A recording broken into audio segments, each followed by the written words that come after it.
Hello à tous et bienvenue dans ce premier épisode des Merveilles de France. Aujourd'hui, on se trouve à Strasbourg. On a déjà passé une bonne partie de l'après-midi à visiter donc la vieille France, la vieille ville donc de Strasbourg. Et là, nous sommes à table. Donc nous allons déguster des spécialités tibétaines. Voilà, et non de la choucroute. La vieille ville de Strasbourg, connue pour son riche patrimoine architectural et elle est le reflet des influences françaises et allemandes qui représentent son histoire complexe. Bon alors Faustine, peux-tu me parler de ton ressenti de la vieille ville, cette partie historique et pittoresque donc de Strasbourg? Des très jolies maisons colombages. Alors reformule parce que... Alors nous avons devant nous une très jolie ville avec des maisons en colombage. On a pu remarquer que la paroisse protestante était faite en grès et moi j'aime les cailloux. Voilà. Précise. Que j'aime les cailloux? Oui, mais continue là-dessus. Parce que je suis en école d'ingénieur à Unilassal Beauvais. Mon soutien, c'est la meilleure école du monde. Faustine, t'as pris quoi? Là, c'est des petits momos. Ça, c'est des momos, ça, c'est une soupe de corail, concombre, Là, c'est quoi? sauce. Ça, c'est du salade. chou. Super. Okay. Et nous, donc là, on a différents momos. C'est pas possible. Et donc, J'en peux plus. Donc là, on a différents momos avec différentes saveurs. Donc, à table. En tout cas, on vous recommande vivement ce petit restaurant où nous avons été très bien accueillis et où nous avons très bien mangé. Pour la suite de la vidéo, voici un petit aperçu de notre après-midi à la découverte de cette somptueuse vieille ville. Bon là, on se retrouve dans une petite boutique de décoration de Noël qui est juste super belle comme vous pouvez le voir. Je suis dans la partie rose et je vais essayer de me trouver une petite boule, une petite déco pour Noël. Donc quand je serai à Paris pour mon petit studio. Les petites décorations de Noël étaient vraiment super mimi, tout comme le magasin qui était vraiment somptueux. C'est très rigolo de visiter un magasin de Noël en plein été d'ailleurs. Bon, du coup j'hésite entre plusieurs petites décos. Donc soit celle du début un petit peu rose, soit celle un petit peu kitsch, soit les petites voitures, soit les chiens, je sais pas du tout quoi prendre. Et à la fin, j'ai vraiment hésité entre la petite panthère et la voiture dorée qui était beaucoup trop mimi. Mais finalement, j'ai décidé de repartir avec le félin que j'adorais et que je trouve vraiment kitsch et classe en même temps, j'adore. Et pour finir l'après-midi en beauté, donc avant d'aller au restaurant tibétain, nous sommes allés boire un petit verre. J'ai pris un Spritz Saint-Germain, un de mes cocktails préférés, et il était vraiment très très bon. Bon, nous allons rentrer, nous nous sommes encore baladés un petit coup dans la vieille France, c'est vraiment magnifique, la météo est incroyable en plus de ça, le soleil est au rendez-vous. Et donc là, pour finir la soirée en beauté, on s'est pris des petites glaces artisanales, donc stracciatella et pistache pour ma part, incroyable. Et là, regardez, donc il y a un petit concert en fond, le temple, donc Saint Thomas, illuminé par le soleil, incroyable.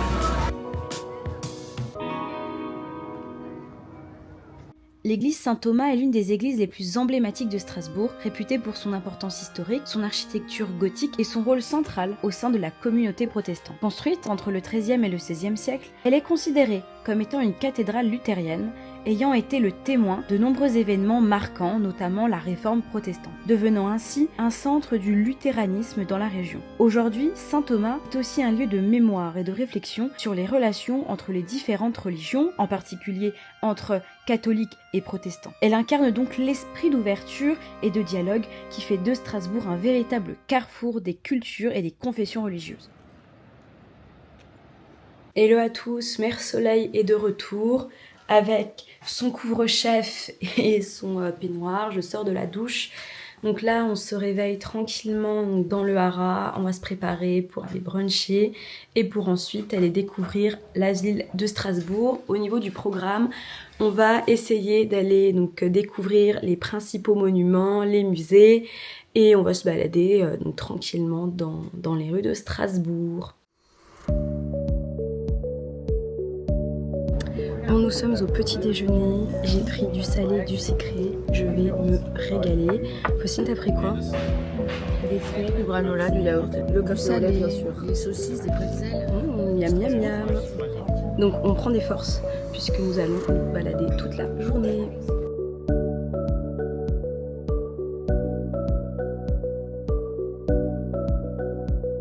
Aujourd'hui, je vous invite à voyager dans le temps pour découvrir la fascinante histoire de Strasbourg à travers les siècles. Strasbourg, connu sous le nom d'Argentoratum à l'époque romaine, a été fondée vers l'an 12 avant Jésus-Christ. Et ce, en tant que forteresse militaire sur les rives du Rhin, un emplacement stratégique crucial à l'époque de l'Empire romain. La ville abritait la Légion 8 à Augusta et servait de point de contrôle important contre les invasions germaniques.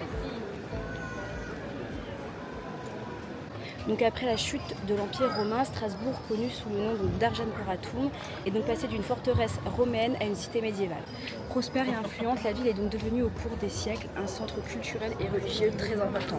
La cathédrale Notre-Dame de Strasbourg, qui est vraiment très impressionnante, est l'un des monuments les plus emblématiques de la ville. Construite elle aussi à l'instar de l'église Saint-Thomas en grès rose, elle possède donc une teinte unique. Ce qui est également fascinant, c'est qu'elle a été la plus haute construction du monde pendant près de 200 ans, avec sa flèche qui culmine à 142 mètres de haut. L'architecture gothique est tout simplement magnifique et la façade de l'édifice est comparable à la plus belle et délicate des dentelles. À l'intérieur, les vitraux sont extraordinaires, surtout ceux de la rosace qui inonde la cathédrale de couleurs, et l'orgue est exceptionnel. Et puis il y a l'horloge astronomique, une véritable prouesse technique du XVIe siècle qui attire toujours autant les visiteurs pour son spectacle quotidien. Bon, eh bien j'ai dû mettre une petite veste en jean pour couvrir mes épaules. Je suis très déçue de cette cathédrale. Alors l'orgue est incroyable, il est somptueux. Les vitraux sont magnifiques, mais en fait on ne peut pas accéder au reste de la cathédrale. On est bloqué vers l'entrée, en fait, juste là. Et il y a des banderoles rouges partout. Et non, franchement, le point spectaculaire de l'extérieur, elle est incroyable. Mais là, de l'intérieur, c'est dommage qu'on ne puisse pas aller visiter de l'autre côté. Enfin, un peu déçu. Mais bon, la cathédrale reste un chef-d'œuvre d'architecture gothique. Elle a été, la construction a commencé aux alentours du XIe siècle. Malgré ma petite déception, la cathédrale Notre-Dame de Strasbourg reste néanmoins le symbole de la ville et représente un trésor du patrimoine mondial. Nous sommes désormais au 5e lieu, un endroit donc destiné au patrimoine culturel et architectural de Strasbourg. On va découvrir ça ensemble. Déjà c'est super joli, c'est super propre, j'adore.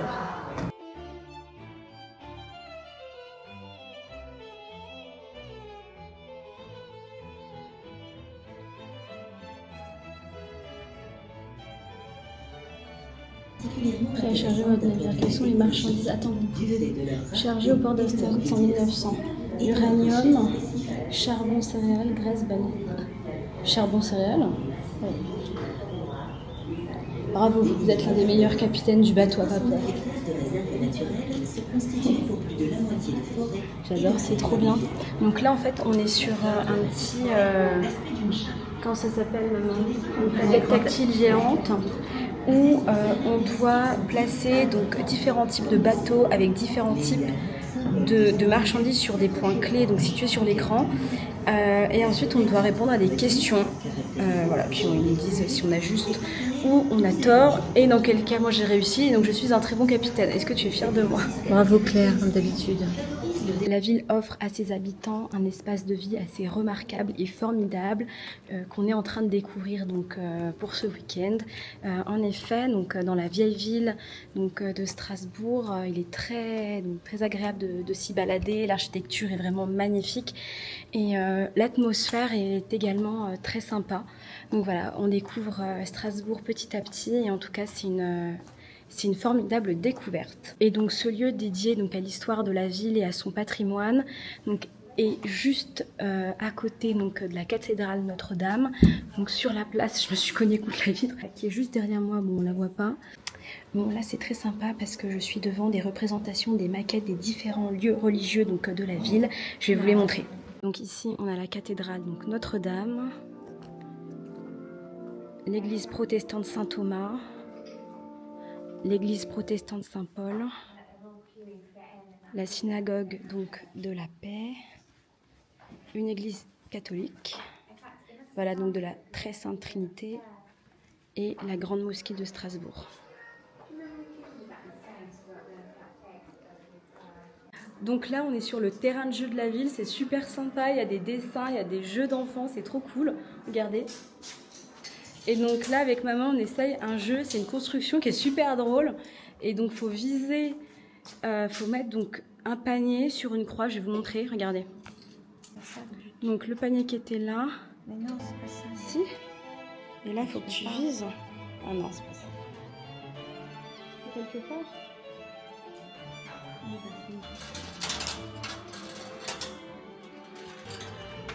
Voilà. Ouais. Donc, petit, peux-tu exprimer ton ressenti quant à ce lieu? C'est très beau. Oui, non, mais ce que tu as dit. J'ai dit que j'aimais beaucoup l'architecture parce que en fait, c'était très moderne dans un contexte historique. Et j'aime bien ce mélange. Voilà, j'aime bien aussi. Moi, j'aime trop les petits doudous, toutes les petites magnettes aussi de grand-mère. Celle-là, elle est mignonnette. Moi, j'aime pas celle-là. Moi, j'aime, devine laquelle j'aime. Elle est bien pas Strasbourg, je pense. Ni d'Alsace. Le pain, Non. la pierre, Non, j'ai même pas vu le pierre. le Saint-Bernard. Oui.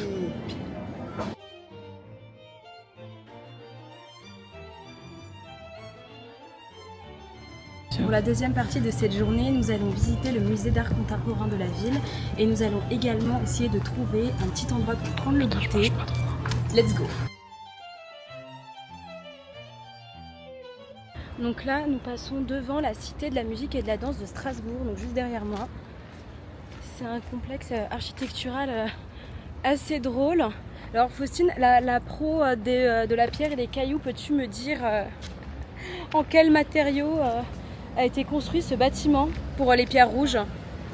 D'ici, je peux pas vraiment déterminer vu que c'est D'accord, super. Bon, et bien là, nous nous baladons dans le quartier européen de Strasbourg, donc, qui est composé de nombreuses universités et écoles au style différent. Donc on a un style assez moderne et nouveau juste ici, comme plus ancien et classique derrière moi. Le quartier est désert, donc c'est très agréable de s'y promener. Et là, on va en direction des jardins botaniques de la ville. Là, on a déjà fait différents quartiers, donc la vieille ville, le quartier un peu plus actuel et donc celui-là. Et vraiment, je suis fan de cette ville. Je trouve que tout est beau, tout est agréable. C'est vraiment génial. Donc ici, nous avons le planétarium. Donc je pense qu'en fait, ce quartier est surtout dédié donc, en fait, à la science, à l'éducation. Donc il est très sympa. Vraiment, pour venir y étudier, j'adore, c'est génial. En fait, on vient de passer le quartier des facs, des universités, des instituts. C'est vraiment incroyable, venir étudier ici, ça doit être génial. Maman, en tant que professeure, que penses-tu du quartier universitaire qu'on vient de traverser? C'est très très beau, mais je préfère l'Unilassal Beauvais. D'accord. C'est-à-dire l'école de ma soeur. Je pensais que tu allais dire notre école, maman, je suis un peu déçue. Ah non.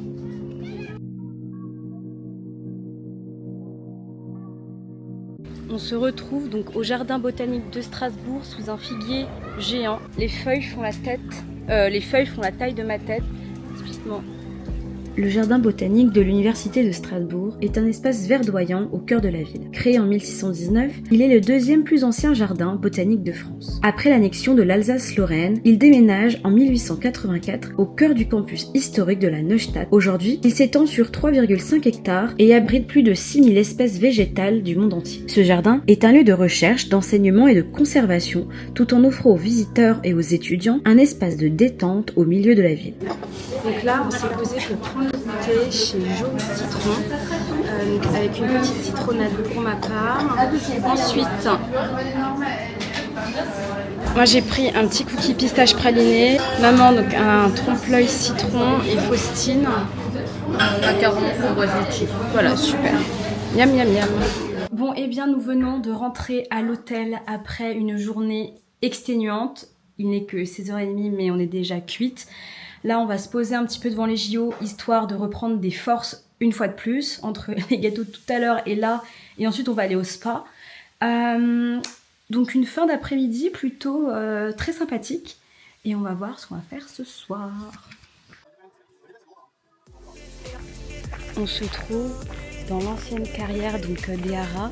Et là, je suis avec Petit Tonnerre. Voilà, Petit Tonnerre qui est très grand. Donc là, nous allons aller dîner dans la vieille ville de Strasbourg, je pense. Je vais arrêter cette deuxième partie du vlog et on se retrouve demain. Voilà, j'ai envie d'en profiter quand même avec Mimo et Poti. Donc je vous embrasse et je vous dis à demain.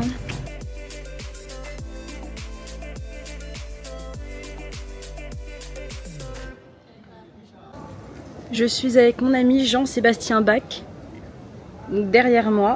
Hello tout le monde, je vous reprends dans la chambre. Je viens de rentrer, on s'est baladé toute la journée, on a un petit peu flâné. J'ai pas trop filmé aujourd'hui, je voulais quand même un peu profiter donc avec Poti et MP.